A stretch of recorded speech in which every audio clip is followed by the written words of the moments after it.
السلام علیکم ورحمۃ اللہ وبرکاتہ۔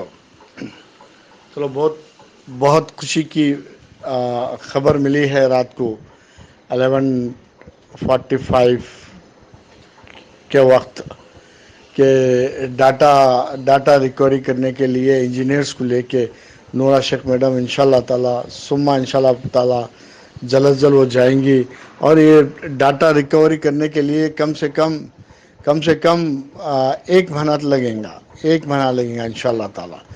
جب ایک مہینہ لگیں گا، اگر کوئی ہوشیار اچھا ریکور ڈاٹا کرنے والا انجینئر مل گیا تو بہت عمدگی سے جلد بھی ہو سکتا ہے، لیکن منیمم میکسیمم 1 منتھ تو لگیں گا انشاءاللہ تعالی۔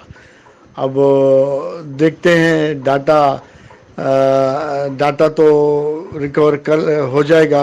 اب یہ رمضان شریف میں اب ہمارے لیے کیا نورا شیخ میڈم سہولت پہنچاتی ہیں۔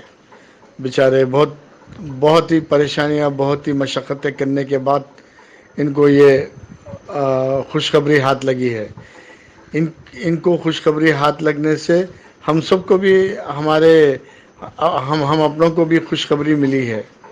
تو نورا شیخ میڈم لاسٹ مومنٹس میں بہت ایموشنل بھی ہو گئے تھے، تھوڑے بہت آنسو بھی نکل گئے تھے۔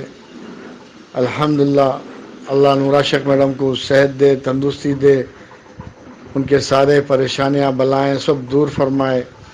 اللہ ان کے ساتھ جو بھی لوگ کھڑے ہیں، اللہ ان کی یہ مضبوطی ہے۔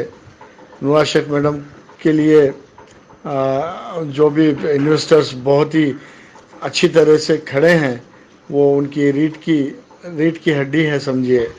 بہت سارے سپورٹرز دل سے آج تک ان کی ہیلپ کرتے رہے، ان سے لڑتے بھی رہے، ان کے لیے بات بھی کرتے رہے، ہر ایک طوفان سے بھی ٹکرا گئے۔ الحمدللہ، اللہ کا کرم ہے، اللہ کا احسان ہے۔ ہمارے سلیم دبئی صاحب جو ان کی جو مشکل وقت میں جو اسٹرگل کر کے جو کھڑے تھے، یہاں پر تلنگانہ میں لوور کورٹ سے لے کے ہائی کورٹ تک، پھر ہائی کورٹ سے لے کے سپریم کورٹ تک، اللہ ان کی مغفرت فرمائے، اللہ ان کے بیوی، ان کی شریک زندگی کو سکون دے، ان کے بچوں کو بھی سکون دے، ان سب کے سارے بیماریاں بلائیں آفتیں پریشانیاں سب دور ہو۔ اللہ ان لوگوں کو ہمت دے، قوت دے۔ اللہ ان لوگوں کا، ان کے سلیم بھائی کے بچوں کا نیک نصیبہ کرے۔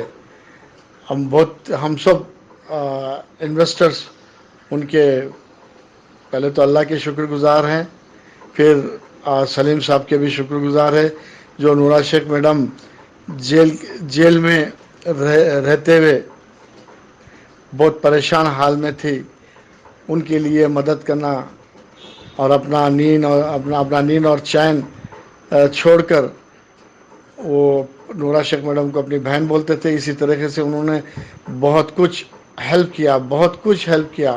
الحمدللہ آج وہ ہمارے بیچ نہیں ہیں، لیکن ہم کو ان کی بہت یاد ستاتی ہے۔ ماشاءاللہ، میں تو ان کو ہمیشہ یاد رکھتا ہوں، کیوں ہائی کورٹ میں ان سے ہماری ملاقات ہوتی تھی، اور بیچارے اس طبیعت کے مالک تھے کہ کسی کو کچھ بولتے نہیں تھے، بہت ہی خاموشی کے ساتھ اپنا کام انجام دیتے تھے۔ اللہ ان کی مغفرت فرمائے، آمین ثم آمین یا رحمت اللہ علیہ۔